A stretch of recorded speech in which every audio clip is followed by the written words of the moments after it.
there, my name is Sheila Kimathi and welcome to Sanaya Wasanii, a podcast that celebrates and highlights self-made artists in their own right. And today we have Bwana Shuria Abdi. We have seen his work but barely have we seen his face. So leo, nimemtoa pangoni. So thank you so much Abdi for coming. Karibu sana. Thank you for the invite. Sorry about that. Unataka chesa? Take two. Thank you for the invite.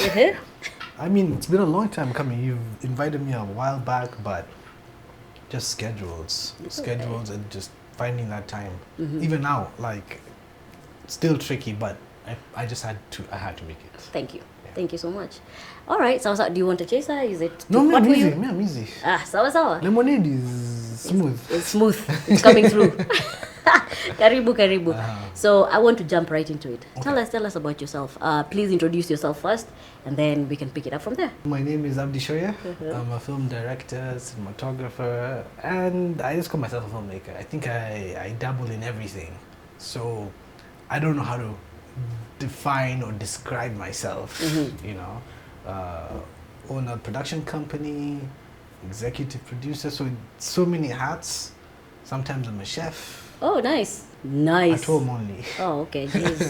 Slow down. Oh, but in general, yeah, that's what I just describe myself. It's just someone who loves film, loves what they do, and yeah. So how did you begin in the film industry? How did you begin from a young age? How did you decide that film is what you want to do? Or this is the line of work that you want to do? Because, yeah. I think...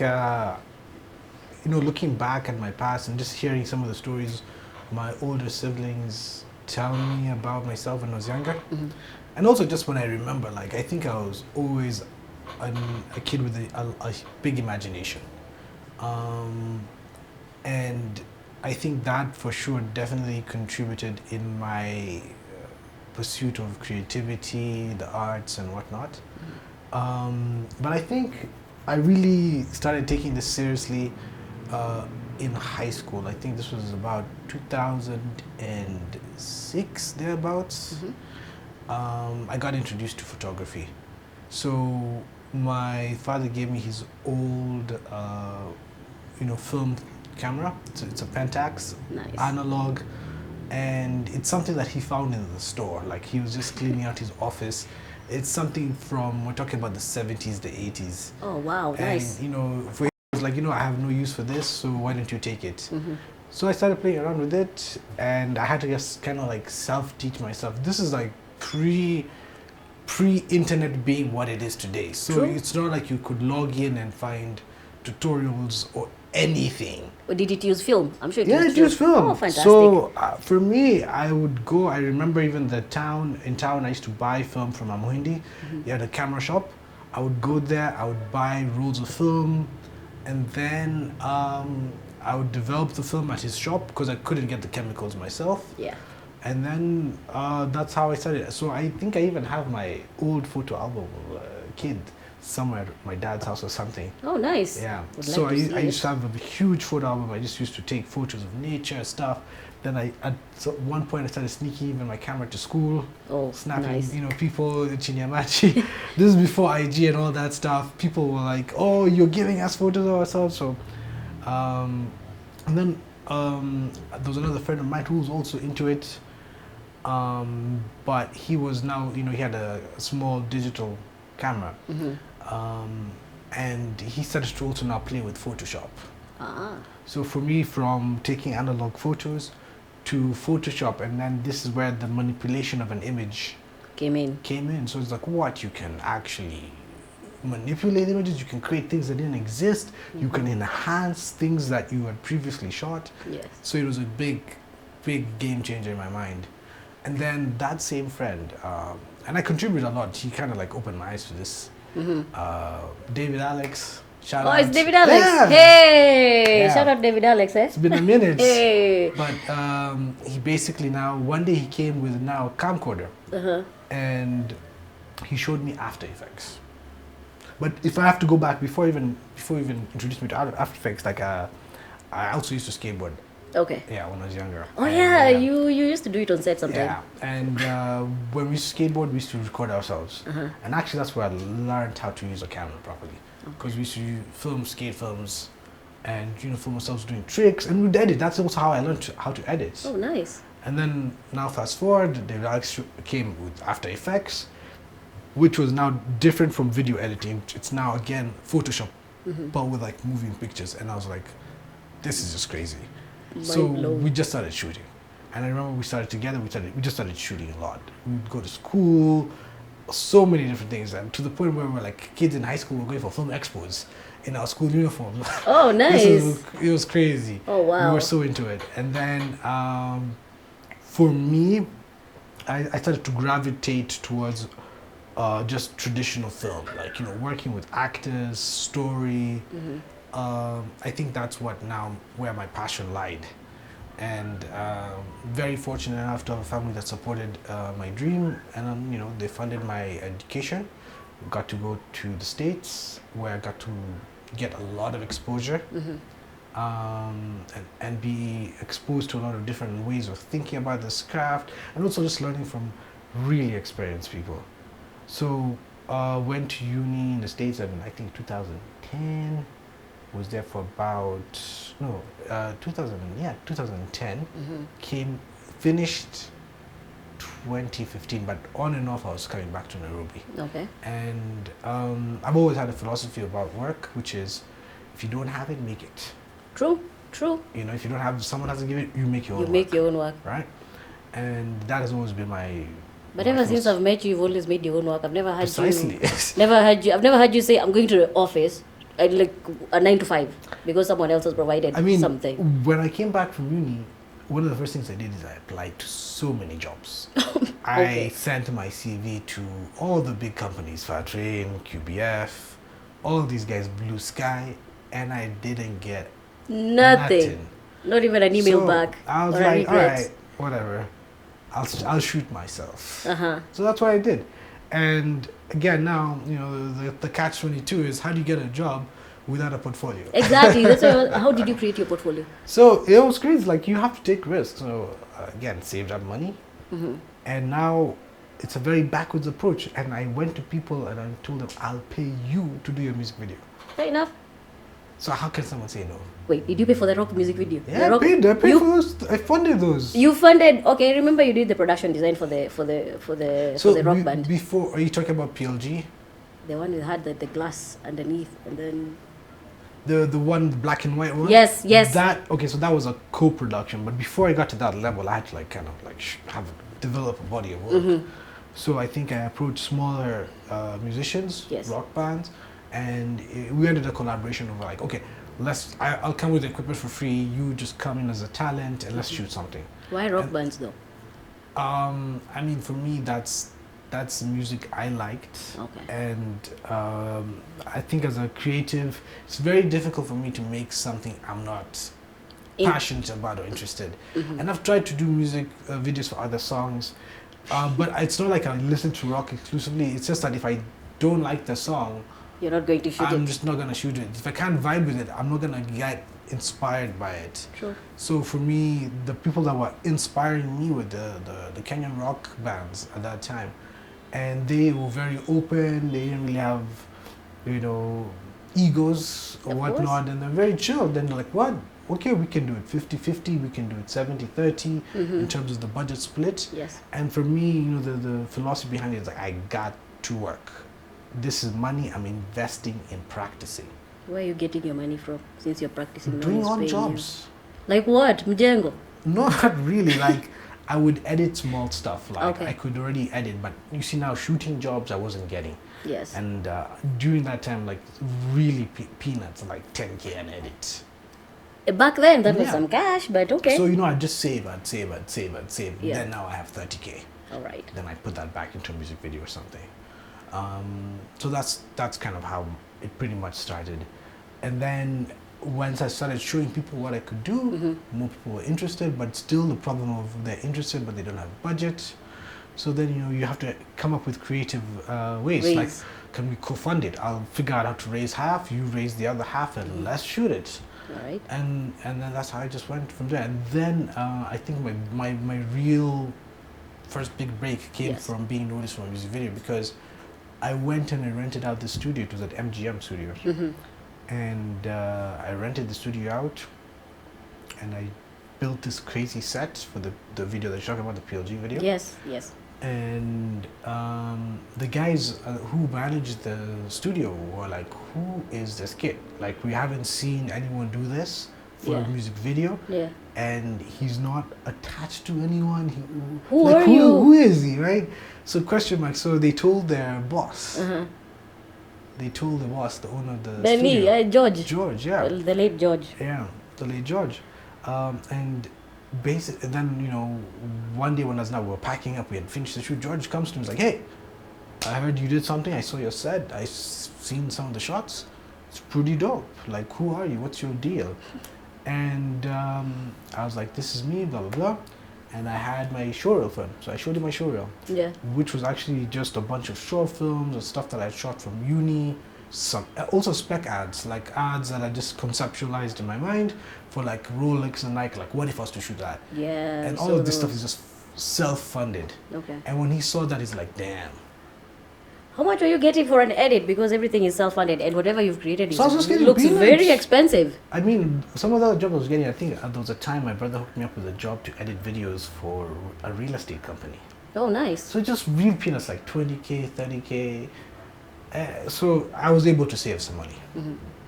And then, you know, when George saw my work, he's like, all right, I want to try you out. Make you a deal. I want to try you out.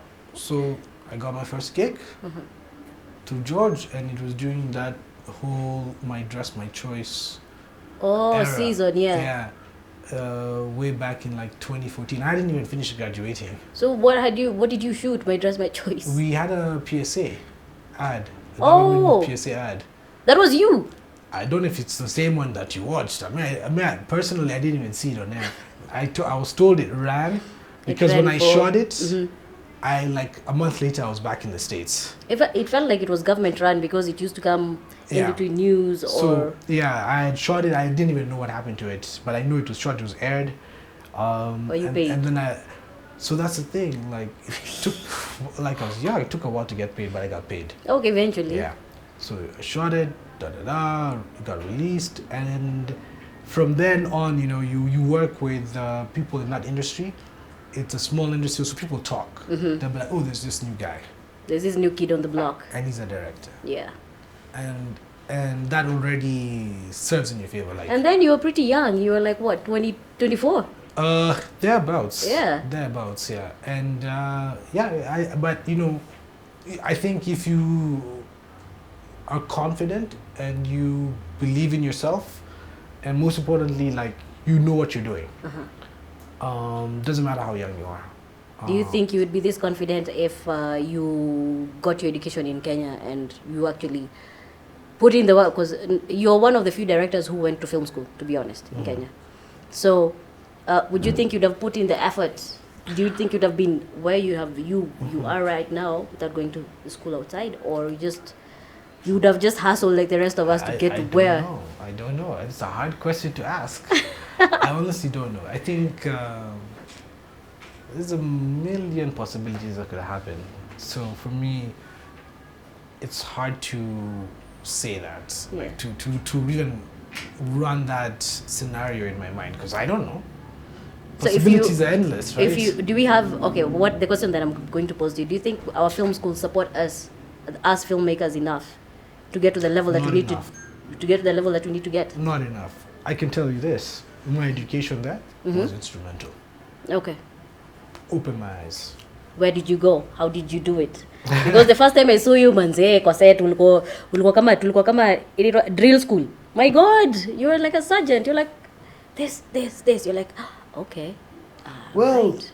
like, I mean, you just the way the school I went to was Academy of Arts University in San Francisco. Yes. And they have a very, very long film program. For me, it took me 5 years to get through it. And you're just not exposed to film, you're exposed to a lot of different things that are all still somehow connected to the craft. Yes. So I studied film history, which has nothing to do with shooting. Nice. Film history. I also studied, a history of animation. What does film history entail? Well, you're just learning about the birth of film, the different filmmakers, the different eras of film. You study the silent era. Who were the great directors of the silent era? What made them great? What technology did they pioneer? And how did it even affect the industry? Not just talking about the craft as well, about even just the business side. Like, what does it mean culturally, economically, all of those factors. We study that. Do I remember everything? Probably not. But you're implementing everything, I guess. But I think what the most important takeaway from that is, before you move forward, it's also important to look back where you came from. Yeah. Right? So that you're always asking yourself, am I on the right track? Yeah. Already. So, what did you study at APU? And how did you decide to come back instead of getting yourself into Hollywood and something? Like, you're just a breath away from Hollywood. True. So, I think it's more competitive than what people think it actually is. So I studied, I focused on cinematography with combined with a bit of directing. So that's what my degree is on cinematography first, then directing. But the reason I didn't go to Hollywood is just mostly visa issues. So as an international student, if you don't get a sponsor, you can't get a work visa. And for a filmmaker, it's very hard. First of all, I'm a student. I just graduated, and I didn't really have a big network. So it's like I'm a fish like a tiny fish, a drop in the ocean, basically. And not just a regular ocean, an oversaturated ocean. Oh, yes. In LA, you are not special. Oh, yes. You are not special. So it's like, should I, slave away to compete there? Yeah. Or do I come back home? Or come back home and where create I something. stand a little bit more of a chance. True. So, also I think my experience getting a US visa was also just very difficult. More difficult than the regular people. So for me, I was just like, I did not enjoy that process. I think America is an amazing country, but when they profile you as someone that you're not, that's that.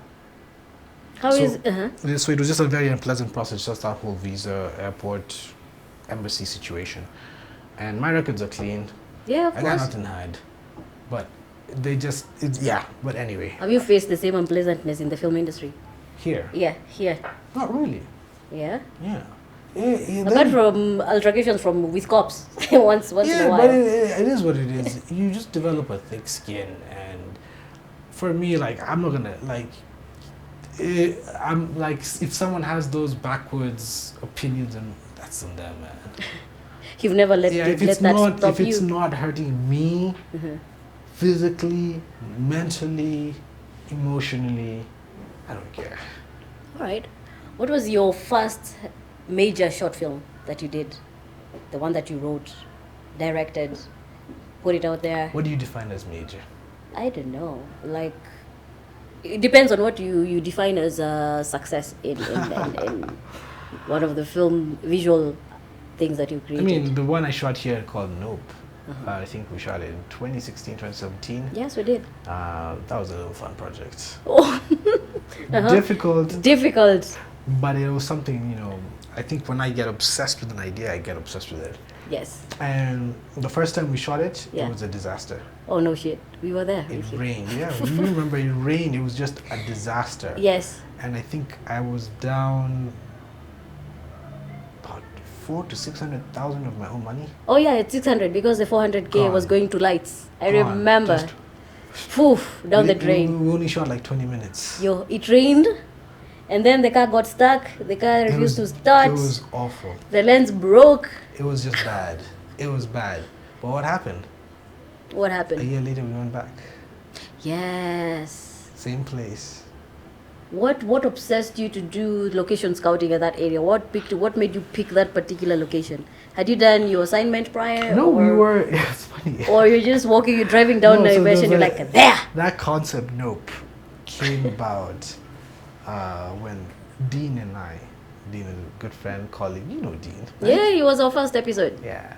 So there was a time we were doing jobs, small docu projects, and we had a contract with a certain farm to go and film their farm I remember. in Naivasha. Yes. So we would have to do, because we didn't have the money to spend for accommodation, so we would do a 4 a.m. drive for 2 hours. Then by 6 a.m. we're in Naivasha, ready Yes. for work. True.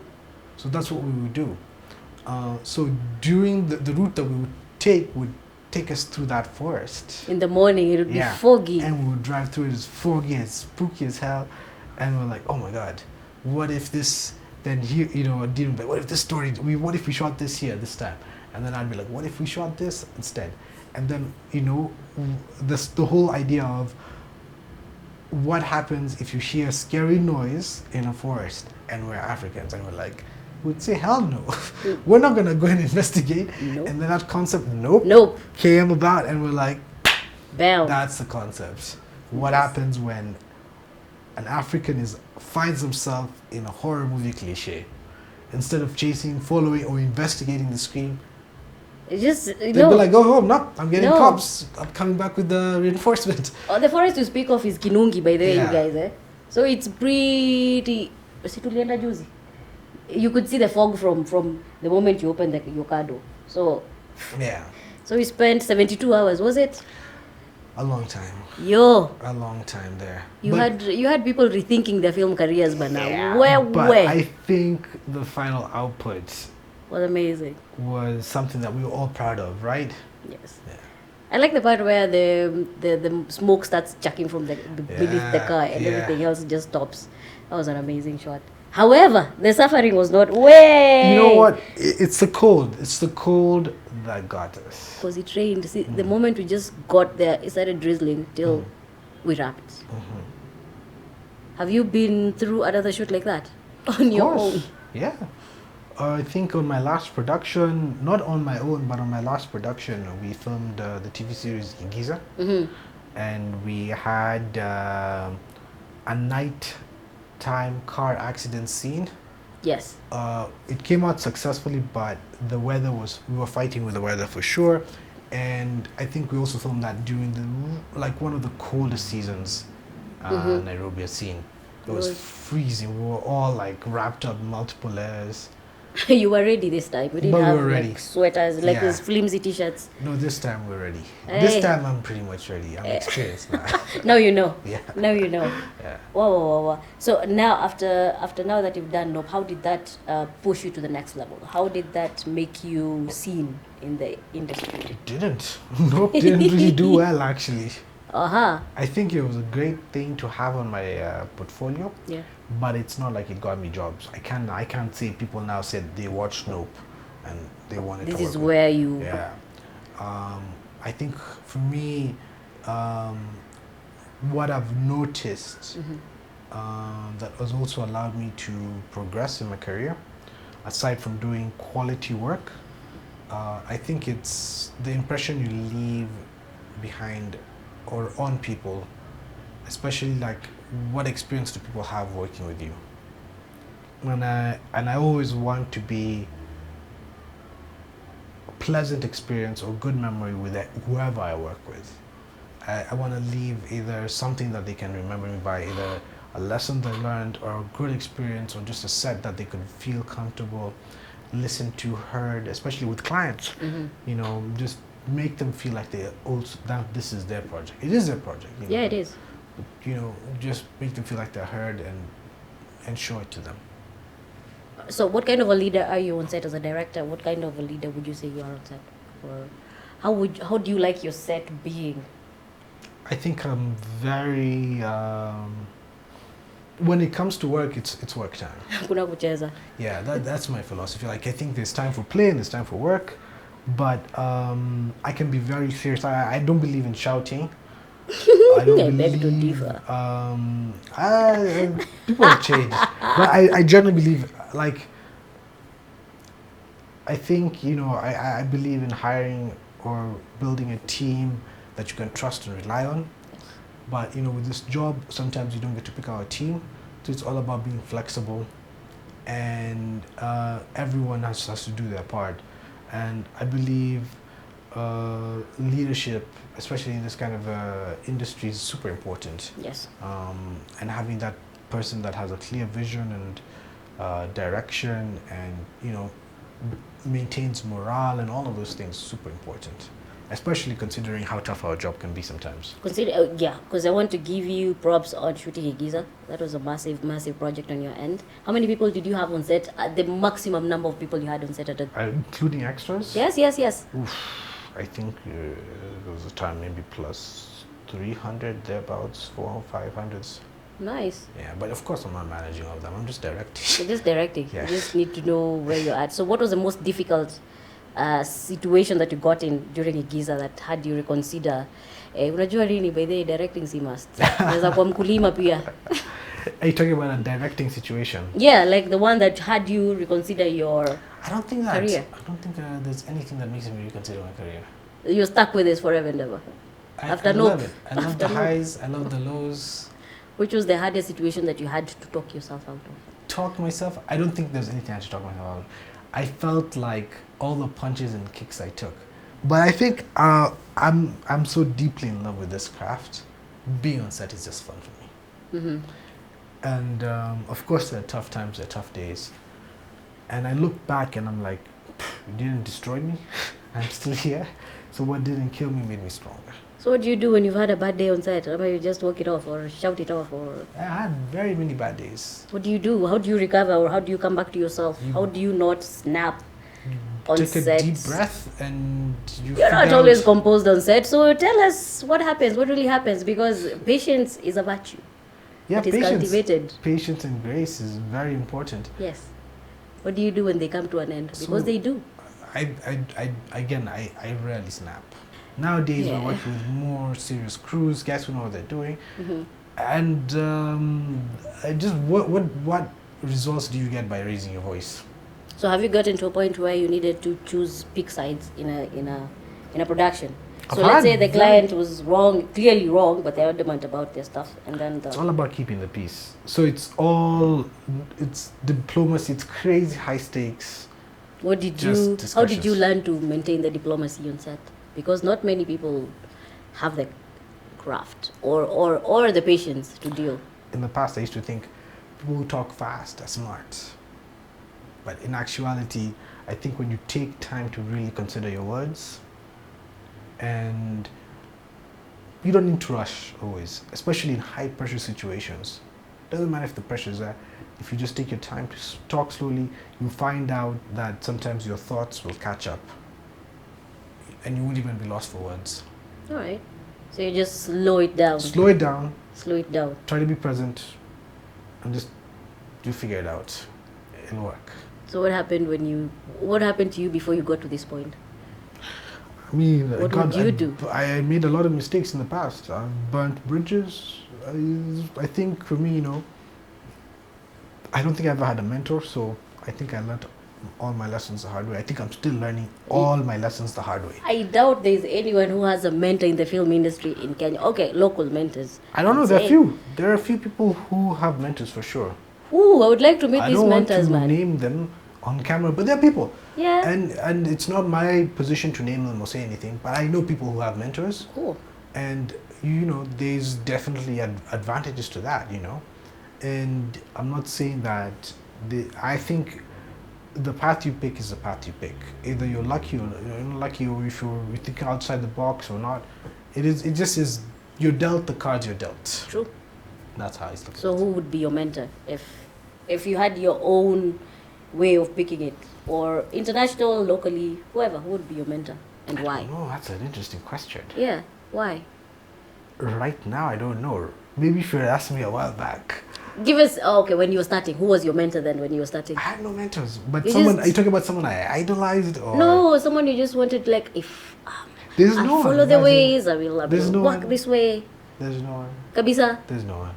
kabisa. There's no one. So you just treated you found your way and treated yourself and just I was looking for one, but I never found anyone that I felt had something I couldn't learn on my own. fair enough. You Yeah. needed a challenge, a good one. And I needed someone to show me something that I just didn't know, right?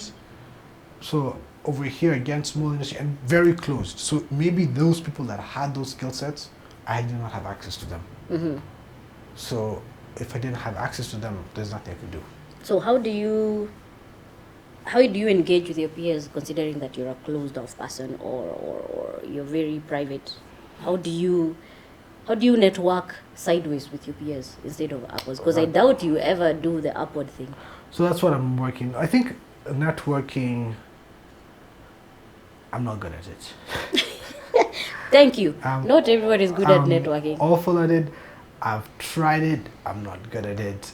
I think I'm just the kind of person, like, another philosophy I have is, if you create your own work, create value.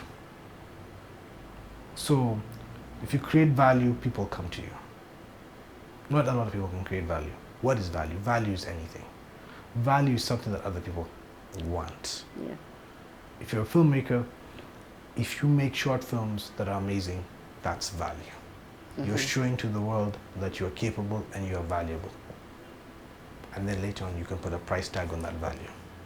If you're a photographer, same thing. Don't wait for a photography gig. You shoot your own stuff, build your own portfolio. You're creating value. All right. Yeah. So when did you know your value? What is your value even? I told you I'm arrogant. It's fine. Just say it, because not many filmmakers are seen, and you have a right to be cocky, because how many things have we seen? I believe just if you believe in yourself, because no one who else is going to believe in you if you if you don't believe in yourself. Exactly. I think I'm just blessed to be very driven. Mm-hmm. I wake up and I'm just hungry. Not hungry for food, but just hungry. I tell people, man, I don't have to vacation. I don't know how to rest. Yes, you don't know how to rest. And you see, the thing is now, when you talk about our work, for me, this is not work. Yeah. This is me playing. This is fun. This is playtime for you. This is playtime. So you're telling me that I should not be playing. I'm playing too much. Someone tells me that I'm working too much. I'm playing too much. How do you And I can't. Like, for me, it is what it is. I just enjoy this thing so much. Of course, their jobs are just our jobs to pay the bills. But for me, I'm just moving on to the next idea. The ideas come in my mind, and I think that's just also the thrill of life. I'm not very spiritual, but I believe part of life is you have an idea and you manifest it.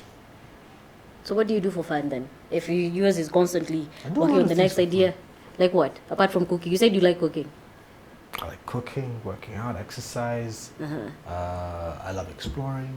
So I do a lot of documentaries as well. And I think part of documentary filmmaking is also exploring. You get to meet new people. Is there a thing that you don't associate with work? That's the thing that you do without work, without the film part getting involved. I'm sorry, then no. That's Z. That's it. That's about it. That's about it. I'm a very simple guy. Yeah. I don't build cars. I'm not a tinkerer. So describe a day in Abdi's life when you're not working. When I'm not working? Yes. No, that's not possible. I have to be doing something. I think I'm a person that needs stimuli. So on my off days, I'll spend time maybe just exploring ideas. Like, I'll write for a bit. I'll experiment with my camera. I'll just experiment. I'll just have fun. Like I told you, this is play for me. So what is the best part, or what is the highest stake which part of filmmaking has the highest stakes for you? The highest stakes? Yes. Which is the most important part of filmmaking that you feel that if we don't concentrate on that, I am not getting into your film. I am not doing it. In fact, don't include my name into the credits. I don't think there's one thing. I think there's so many elements that go into place to play that contribute to film production working well, and not one thing can bring down a film production. I think it would have to be a multitude of things going wrong for me to be like, no, I'm not going to be part of this project. And that can be anything from a really bad script, bad team, bad budget, bad EP or bad producer. So it's not one thing.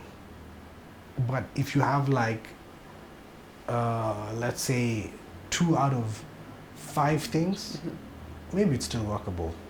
But if you have 3 out of 5 things that are not working, it's out. Yeah.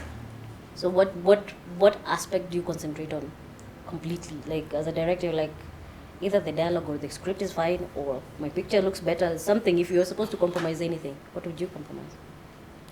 That's a good question. I think compromise happens all the time. Mm-hmm. You're constantly compromising, especially in our work environment where we don't have the same amount of time or budgets as other countries. Yeah. It's a game of compromise. You're never going to get everything that you wanted. Some days you will, some days you won't. So it's a thing of being adaptable and knowing what's important to focus on that still drives the story forward without taking anything away from the story. So acting is super important. Number one, any day if the performance is not good, but also connected to the performance, because nothing is an island in filmmaking. It's all interconnected. Yes. Script. If you have bad dialogue and bad acting, it's a disaster. It's a disaster. Yes. Oh, interesting. So do you cast? Do you do your own casting, or I you, do when my you own see? casting. I sit in the auditions and we go through 100 of people. We do multiple rounds. Like my process for auditioning really exhausts actors because we have multiple rounds of callbacks. Oh, tell us about it. Well, in the audition process, we first see the first pool of actors, and I don't like to do open calls, always close calls. Yeah. So just you always working with the best. And then from there we narrow down the search, and we keep on narrowing it down. And then we can end up having like 5 rounds of callbacks. So an actor can come like 5 times On the same role, yeah. just for the same role before they're cast. Oh wow. Yeah. So that's what you did with Igiza. That's what we did with Igiza. And the thing is, we were running them through so many different things. And then, team, like also actors' chemistry, can they perform well together? Is their vibe, are these guys working well? Yeah. Who would you say are the best actors in Kenya thus far? The people that you've worked with, I auditioned? can't answer that question. Oh, ha ha ha ha ha ha ha ha ha. They're all talented. They're all talented. But there are a few that need their skills sharpening. I think for sure there is there's levels to this. In every field there's levels to it. And I think the acting in Kenya is definitely on the upward trajectory. However, I feel that one thing that I've noticed not a lot of people do here, people don't watch movies. They don't watch enough content. If you're in this industry, it's part of your obligation. True. You gotta watch stuff. Yes. Yeah. So what would you say our biggest what's it called? Not fallback, our biggest disadvantage is as actors in Kenya without not watching stuff. What else can we do? Because I feel like they do not invest in their talent as much.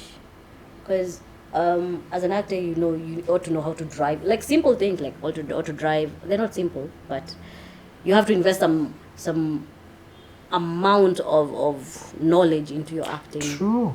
Some amount of physicality into your acting. True. So I think, again, like I said, number one, people don't watch enough stuff. In terms of investing in their own craft, it's expensive, and we don't have enough teachers. Like if you Google how many voice coaches are in Kenya, they're like 4 or 5. they're not many. Yeah. If you Google how many acting coaches there are, they're not that many. And then there's acting for theater, which Kenya has a very rich history. But acting for the screen, we have very few acting coaches that know what they're doing. Yes. So I find myself always teaching on set. And not in like a school setting, but I just see the shortcomings, the weaknesses of certain actors. Yeah. And you just try to uplift it. You try to correct. Where they're strong, you let them be. Where they're weak, you focus on their weak parts. Have you ever gotten some pushback from the correction, or you have to do it in a way where you have to soothe your ego first and then you get what you want? No, again, if you cast well, 90% of the job of a director is casting properly. So if you pick the right actor, then they're doing all the work for you. Because I barely have to do anything. They know the role. Of course, you guide them. The vision, the overall vision is still yours. But I find that when you work with people that have already gone through like 5 rounds of audition or whatnot, they're ready. They're ready for it. And I think how I talk to actors, I'm hoping, I don't know what they say behind my back. You're hoping.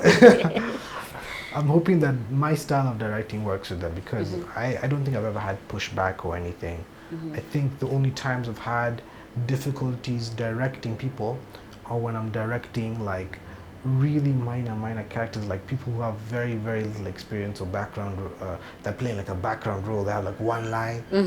People have just either nervous or something. Those are the people that I find the most Difficult to work with. challenging. Okay. Yeah, and it's just a lack of skill. They haven't done They it haven't enough. been on set before, So I can only push them such and far, and then to a certain amount, and then beyond that, their skill set just can't go beyond that. The last Igiza, the last series you directed on action, a lot of action series. I mean, action scenes. How do you find action scenes in Kenya, and how would you like to improve them? Because with Igiza you had a body double. Yes.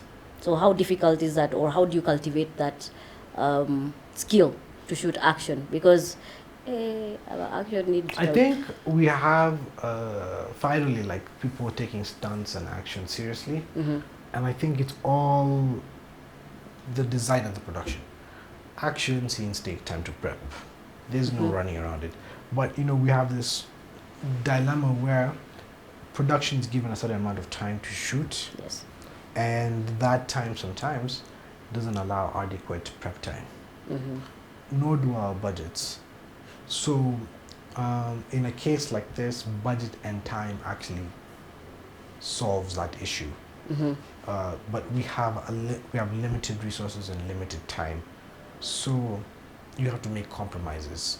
So, but with the Igiza, we're working with multiple directors. So when one director is shooting, the other has time to prep. Okay.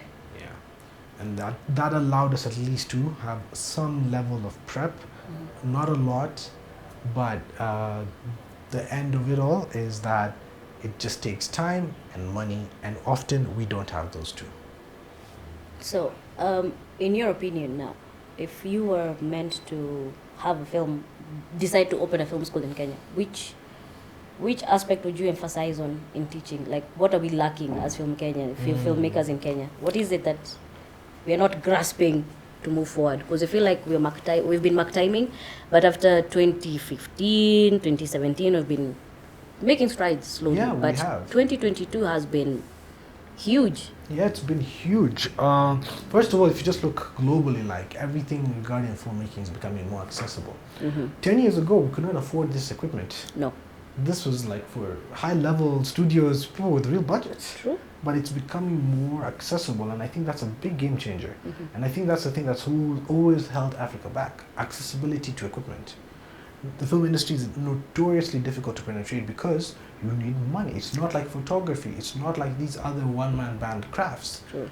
You need budget. You need to feed people, transport them, accommodate them, equipment, insurance, post-production, licensing fees. So it is not for everybody. Yes, you'll be broke by the time you breathe into that direction. And then again, it's a really ridiculously speculative industry. Yes. You just look at the movies that released this year events or last year. You have movies that spend 100 million and only make like 4 million back. It's a gamble. Doesn't make sense. It's a gamble. Yeah. Interesting. So if you're a government official in Kenya, how would you help our industry? First of all, kill all of these foreign imports, these Filipino soaps, these Nigerian stuff. Ban them all. Local content first. And tax, if they want to play a Mexican soap, tax the crap out of it. Because they get what, 12 episodes for 500K? Yeah, we just can't compete this. We can't. We can't. So for me, ban them or just heavily tax them. Yeah. So that local content can actually compete. Because I believe, like, one of the things that it's either our greatest strength or our greatest weakness as Kenyans is the fact that English is our first language. Yes. Our neighbors haven't really capitalized it on like we have, but I think as a weakness now it opens competition to the global world to compete with Kenyans. And then, again, I'm not a very big believer in globalization. I think it's totally unfair to say a country like Kenya with a certain landmass population has to compete on the same scale as the US True. or China.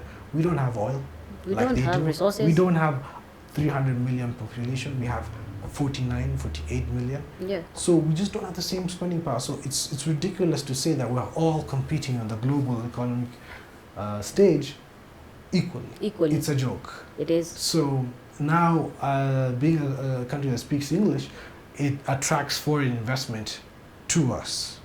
But that means we're competing with foreign investment. They have deeper pockets. So we're competing with that. That's why our audience in Kenya, I believe, is so exposed to Western content and Filipino content and Mexican and Spanish, whatever, right? Yeah. And they're used to a certain standard. So if you bring anything below, they're not gonna take you seriously, right? Yes. And for us to change that, we have to, control what's coming What's in, coming in and what we're and watching. then bolster what's being produced locally. Yeah, and try to create, some level of patriotism for consuming local content. Because I think the filmmakers here are talented. We have crazy ideas, crazy stories of our own. The problem is we'll never be able to compete with what's outside if it's still coming in and saturating our markets. True. Yeah. How are you called to direct this particular series, or who So funds them you pitch. So like with the Igiza I pitched, there was a call for submissions, an open call. So Eminent always does open calls? Yeah. I think everyone sees those links flying around. If you're in the film industry, you'll get one of those links one of those days. True. So that's what I got. I got a link and I submitted my proposal, and I got shortlisted. And from the shortlist now, I was called to pitch in person. And when I pitched in person, I was awarded. So it was a fight, and I came in first, barely. Someone very talented was just right behind me. So you just by whisker. By a that whisker, you I got got it. it. Yeah. So do they bring you the script, or you get your own script and refurbish it and present it? So I don't know if I'm allowed to speak too much about the adaptation process. Okay. Sign NDAs and whatnot. That's fine. You can Yeah. give us an example. If do you bring your own story, or they? No, you provided a pre-existing scripts, bring... and all I can speak on is that now you just adapt them to the Kenyan market, but you're allowed creative leeway. You're given an adaptation, and then a story. Then you adapt so you're it given the into- scripts, you read them all, and then you just see how to mold them and fit them into the Kenyan market, taking in consideration the Kenyan audience's sensibilities, what they like, blah blah blah, and also what you like as a fan. So me, whenever I'm making something, I'm always like, I want to make something I want to watch. Of course. Yeah. Otherwise, what's the point? Otherwise, what's the point? Yeah. What makes a great film, in your opinion? Oof. Great film is something that leaves you thinking, leaves you feeling something. When you think about it many years back, you're like, yes, I still feel the same thing I felt. And like the medium of film is so unique because it communicates so much. It communicates emotion, philosophy, thought. Your surroundings. It needs to. It shares culture. Yeah. So much is in it. It's almost a way of us preserving our culture as humans. And as humans, we are diverse, right? Yeah. So it's so powerful, and so for me, it's all of those things, right? Like when you're just left with that impression, right? And there's no formula to that. It's all about connecting with other human beings. And when a film has ideas or concepts that can make you relate with it and remember it, they don't have to be grand, huge spectacles. You have those movies that are spectacles, fine. Yes. But if you have something that touches you and connects with you and, shapes you as a person, and I think we all have that movie. So which movie shaped you as a human being? Which one did you see and you're like, yes, that? I think that's a personal question. Is it? I'm not even telling my partner that. Are you serious? You're like, That is, I mean, for some people they're open and willing to share it. But for me, again, you know me as a private person. Again, he won't release his secrets in public. You know, hata movie yako ya kwanza yenye ulilike huwezi tuambia. Sawa. I can tell you things that have, you know, shaped me and whatnot, or influenced what me. movie spoke to you the most then? But I think one movie when I was a kid that really spoke to me and I was like, I love movies after I watched that was Jurassic Park. Oh, nice. The first one. Mm-hmm. But that's spectacle. Yes, because it was huge, and who saw dinosaurs before that? Exactly, and I was like, this is amazing. Like, people can do this. This can be created. This can be done. Like, this is nuts.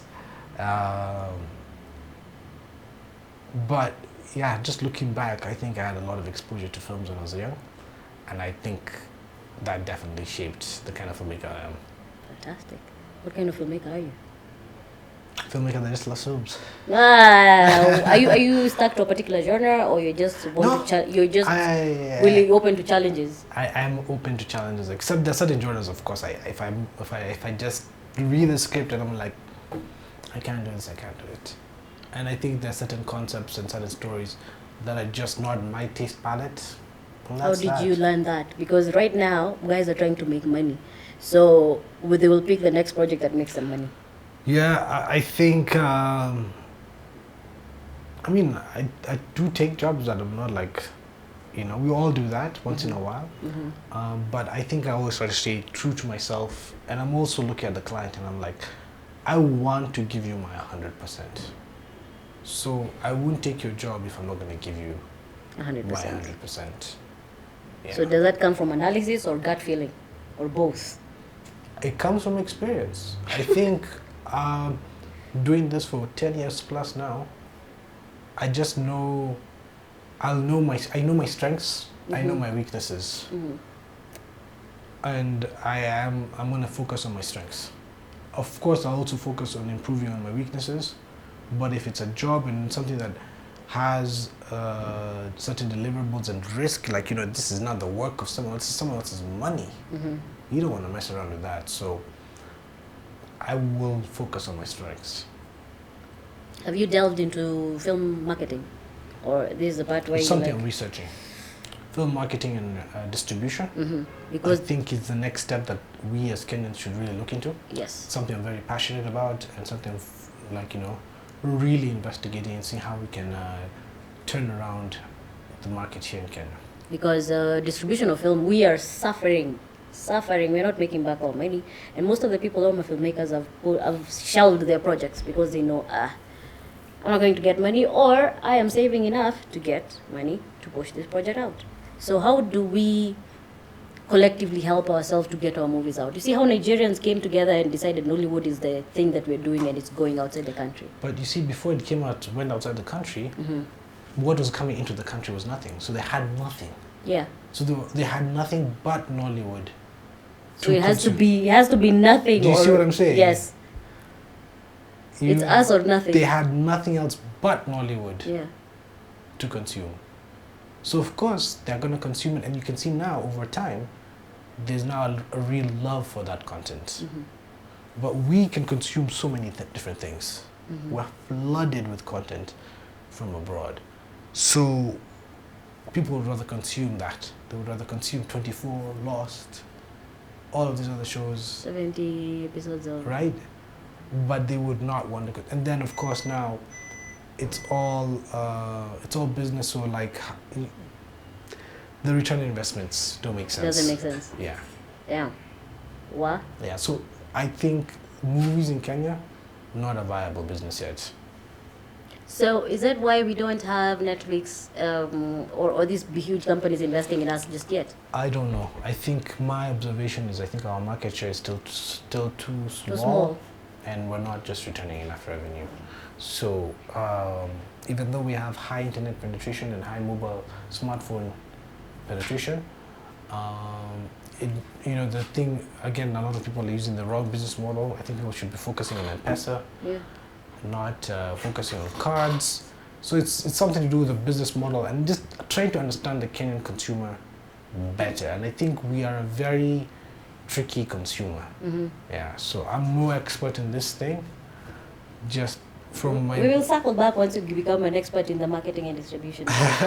Because I spoke to Dr. Zippy the other day and she was saying that we need people who can speak for us at the board meetings or at the table where the cake is being split.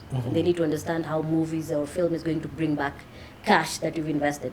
So she's like, but I think you guys no one is there to start haggling about why we deserve a piece of the cake. But you see now, what is that cake? Like it's not rocket science. You could easily Google how many theaters there are in this country. Yes. You can almost count them on your hands. Yes. So you can then look at our population. You can do quick math. I think there was a statistic that came out the other day. 2.5% of this population has 100,000 shillings in their account. 2%? 2.5% of this population has 100K or more. The rest do not. So we are basically just poor. I think we need to focus on creating more jobs here. Jobs that actually have the potential of real upward mobility. People need to stop selling mutumba. Yes. People need to go to factories and start making clothes. True. People need to stop, like you go to town and it's just become hawker central. Hawkers will never have upward mobility in their life. What would you say was your biggest mistake in film? Which was your biggest mistake that you've made in film? You're like, never again. Damn. Or in life? Damn. Let's expand it. I don't believe in big mistakes. Okay. What was your biggest lesson then? Yeah. Biggest lesson. Be present. Be in the now. Something that took me a very long time to figure out. Because the past is good to visit, but not to linger in. The future only brings anxiety. True. Be present. Be present. Is this why you're not on social media? Precisely. Oh, is it? Oh, nice. What is social media? I'm present here. You're here. I'm not looking at other people's lives. I'm present. Fantastic. One last question. Name 5 things you'd carry to an island. Desert island. With no phone, food and drink out. 5 things. 5 things? Yeah.